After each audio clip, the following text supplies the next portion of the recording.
Good morning, students. Today we are going to start next topic, that is an appraisal of LPG policies. So let's get started.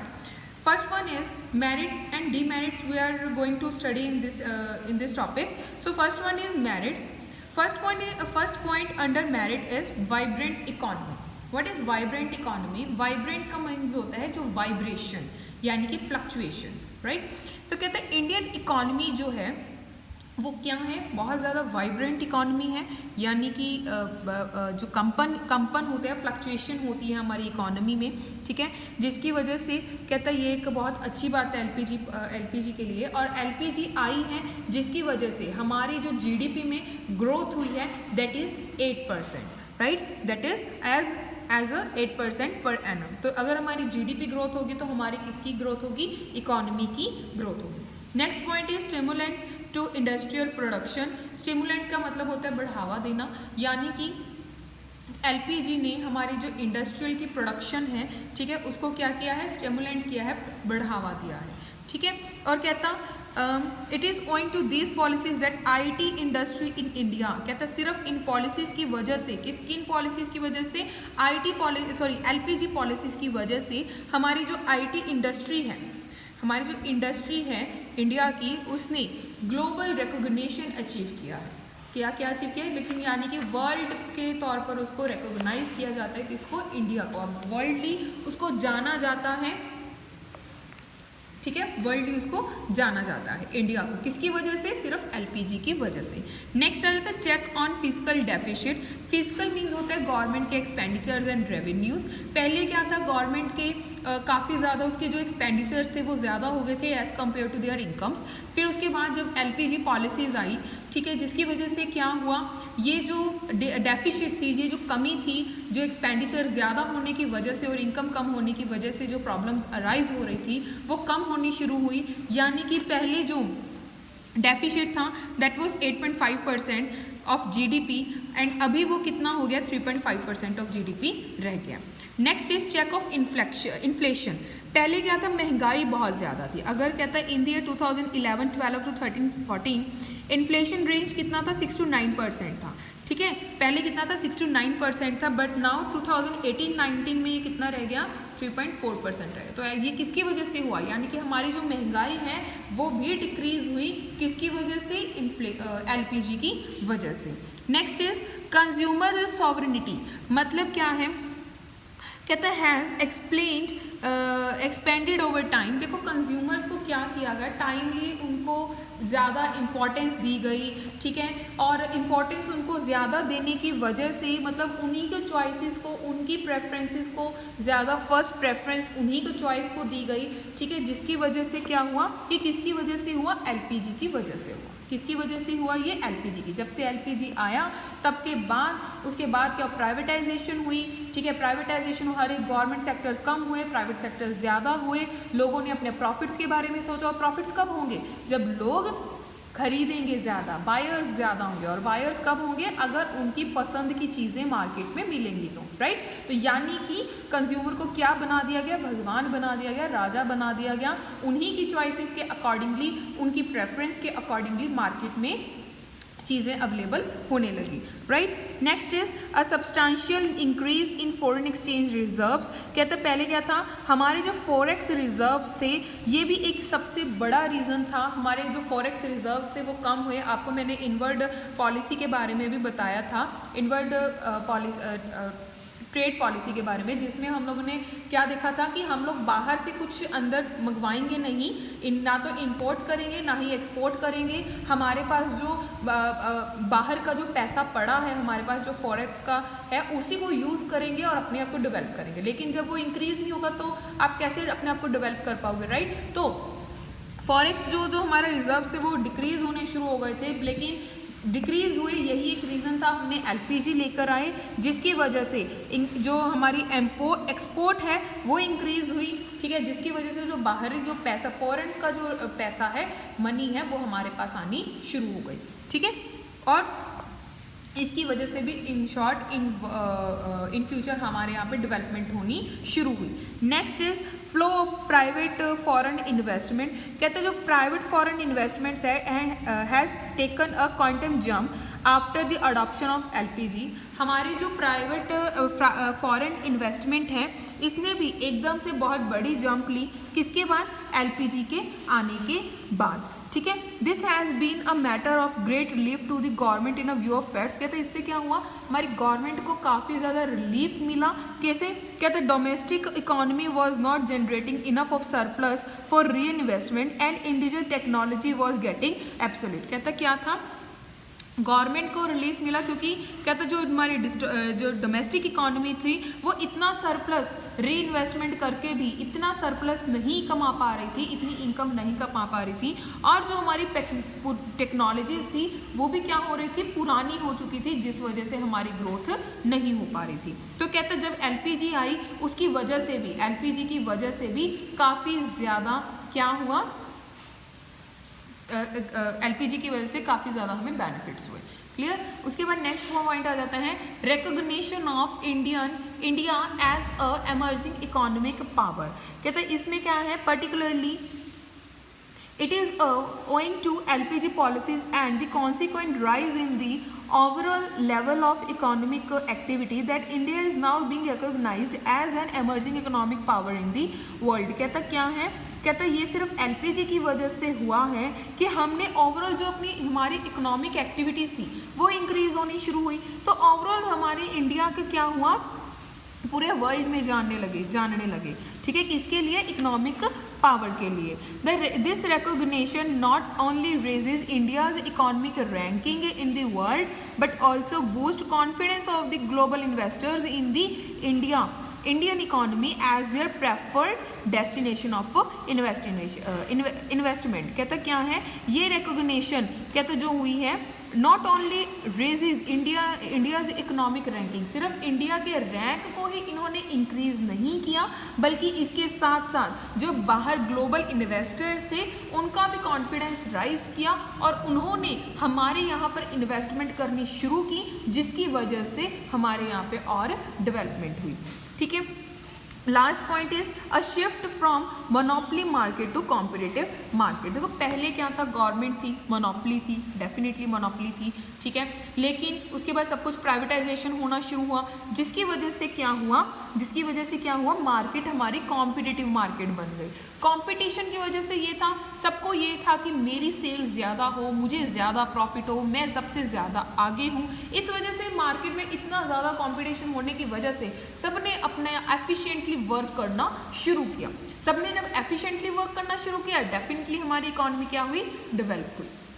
तो ये monopoly market से किस में convert हुई है, competitive market में convert हुई है। किसकी वजह से कन्वर्ट हुई है, एलपीजी की वजह से। क्लियर? उसके बाद नेक्स्ट आ जाते हैं, there are some demerits also, right. So let's get start. Neglect of agriculture. देखो इग्नोर किया गया, किसको इग्नोर किया गया, एग्रीकल्चर को इग्नोर किया गया।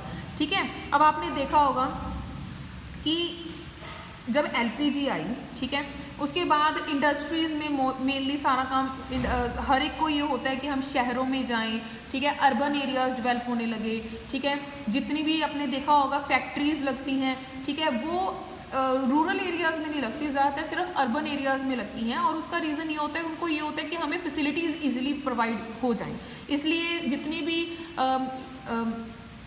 फैक्ट्रीज़ हों वो कहाँ पे लगती हैं, या फिर कुछ कंपनीज़ हों वो कहाँ होती हैं, अर्बन एरियाज़ में होती हैं, राइट। सो यहाँ पे कहते हैं येट मीन्स कहता है जो एग्रीकल्चर है, एलपीजी ने कहता इसको बिल्कुल इग्नोर किया।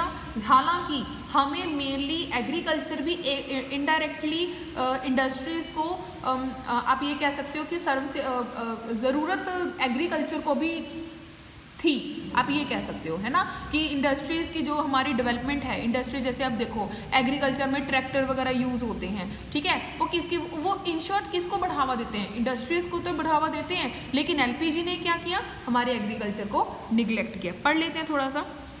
कहता post new economic policy of 1991, growth of GDP has been largely driven by the secondary and tertiary sector of the economy. Agriculture sector has suffered a serious neglect and its growth rate has slipped to a miserable low level 2 to 3%. कहता क्या है, हमारा जो agriculture sector है उसने बहुत ज़्यादा ignorance, बहुत ज़्यादा निगलेक्ट जो है सफ़र किया है और उसकी जो ग्रोथ है वो एकदम से 2 से 3% लो हो गई. ठीक है. In fact this has led to a widening gulf between the rural urban economy. इससे क्या हुआ, रूरल एरियाज में और अर्बन के बीच में क्या हुआ, डिफरेंसेस क्रिएट हुए. और कहता in fact slow growth of agriculture sector must ultimately hinder the process of the growth of the industrial sector as well. कहता जो हमारी एग्रीकल्चर सेक्टर है, हालांकि कहता स्लो ग्रोथ जो हमारी एग्रीकल्चर सेक्टर है कहीं ना कहीं हमारी इंडस्ट्रियल सेक्टर को भी इसने अफेक्ट किया है, क्योंकि इंडस्ट्रियल सेक्टर की ग्रोथ का रीज़न भी एग्रीकल्चर है. क्यों? क्योंकि हम लोग क्या करते हैं, एग्रीकल्चर में ट्रैक्टर वगैरह यूज़ करते हैं. रॉ मटीरियल कहाँ से मिलता है इंडस्ट्रीज़ को, एग्रीकल्चर से मिलता है. ठीक है. लेबर कहाँ से मिलती है इंडस्ट्रीज़ को, एग्रीकल्चर से मिलती है. ठीक है. ट्रैक्टर वगैरह कहाँ से मिलते हैं, एग्रीकल्चर से मिलते हैं. इंडस्ट्री मतलब कहाँ पे ज़रूरत पड़ती है इन सब चीज़ों की, एग्रीकल्चर में पड़ती है. तो इंडस्ट्रियल जो सेक्टर है वो भी किससे जुड़ा हुआ है, एग्रीकल्चर से. लेकिन एलपीजी ने सिर्फ इंडस्ट्रियल सेक्टर को बढ़ावा दिया और एग्रीकल्चर सेक्टर को इग्नोर किया. नेक्स्ट आता है urban concentration of growth process. LPG policies have resulted in the concentration of growth process in the urban area. Again ये ऊपर वाले पॉइंट्स के साथ जो हमने पढ़ा ना अभी, निगलेक्ट ऑफ एग्रीकल्चर, उसी के साथ रिलेट करता है. इसमें भी यही चीज़ है कि ज़्यादा कॉन्सेंट्रेट किसकी ओर किया गया, अर्बन एरियाज़ की ओर किया गया और रूरल एरियाज़ को इग्नोर किया गया. ठीक है. उसके बाद क्या है, कहता इकोनॉमिक कॉलोनियलिज्म. इसमें क्या है, कहता पहले क्या होता था, कॉलोनियल एक्सप्लोटेशन होता था. किसने किया था, ब्रिटिशर्स ने किया था हम पर, है ना. लेकिन उसके बाद क्या हुआ, अब इंडस्ट्रियल सेक्टर हम पर क्या करने लगे, एक्सप्लोट करने लगे. ठीक है. तो यही चीज़ है. कहता India suffered nearly 200 years of political colonialism during the British rule. Now while MNCs are expanding their economic control we might suffer a sort of economic colonialism. पहले कहता है 200 साल किसने राज किया हम पर, ब्रिटिशर्स ने राज किया. अब ये जो मल्टीनेशनल कंपनीज हैं ये हम पर राज कर रही हैं. ठीक है. कहते हैं एमएनसीज जो हैं are exploiting the Indian market to sell their product and in the process domestic producers are marginalised owing to their poor competitive strength. तो वही चीज़ इन्होंने लिखी हुई है. कहता है जो एमएनसीज हैं हमारी इंडियन मार्केट को क्या कर रही हैं, एक्सप्लोट कर रही हैं अपने प्रोडक्ट्स मार्केट में सेल करके, जिसकी वजह से जो डोमेस्टिक प्रोड्यूसर्स हैं वो अगेन क्या हो गए, वो पुअर हो गए. यही चीज़ पहले ब्रिटिशर्स के साथ हुई थी कि उनके पास मशीनें थी जिसकी वजह से लोगों ने, हमारे यहाँ के लोगों ने भी उनकी चीज़ों को पसंद करना शुरू किया था और हमारे यहाँ के प्रोडक्ट बिल्कुल ज़ीरो हो गए थे, है ना, क्योंकि हैंडमेड थे, हैंडीक्राफ्ट का अगर आपको याद हो तो वही चीज़ यहाँ पे जब वो गए तो अभी एमएनसीज में क्या हो, मल्टीनेशनल कंपनीज थी, उनके पास अगेन अच्छी अच्छी टेक्नोलॉजीज़ की होने की वजह से वो प्रोडक्ट्स अच्छे बनाने लगे. तो उन्होंने भी हमारी इकोनॉमी को क्या किया, एक्सप्लोट किया. ठीक है. स्प्रेड ऑफ कंज्यूमरिज्म, इसमें क्या आ जाएगा, कहते थे Indian society is adapting itself to the western culture of spending through borrowing. यही चीज़, यही हमने ब्रिटिशर्स में पढ़ा था कि लोगों ने खुद उनकी, हमारे यहाँ के लोगों ने खुद उनकी जो चीज़ों को एक्सेप्ट करना शुरू किया था. सेम एज वेल कहते जो इंडियन सोसाइटी है उन्होंने खुद जो वेस्टर्न कल्चर है उसको अपनाना शुरू किया था. दिस में expand size of market for the traders and manufacturer but certainly enhance vulnerability for of household as a consumer. कहता इससे क्या हो सकता है, हालांकि हमारी इससे मार्केट इंक्रीज हुई है बट कहीं ना कहीं इससे हमारी जो हाउस होल्ड है एज अ कंज्यूमर उनको काफ़ी ज़्यादा अफेक्ट हुआ है. ठीक है. लॉपसाइडेड ग्रोथ प्रोसेस क्या है, लॉपसाइडेड यानी कि एक तरफा. ठीक है. आपने भी देखा होगा एग्रीकल्चर को इग्नोर किया, ठीक है, इंडस्ट्रियल सेक्टर को ग्रोथ किया, तो इससे क्या हुआ, एक साइडेड, सिर्फ इससे ग्रोथ सिर्फ वन साइडेड हुई है. या अब जो होता है ना, जैसे कि अगर आप सबको एक साथ लेके नहीं चलते तो आप सक्सेस नहीं हो पाते, है ना।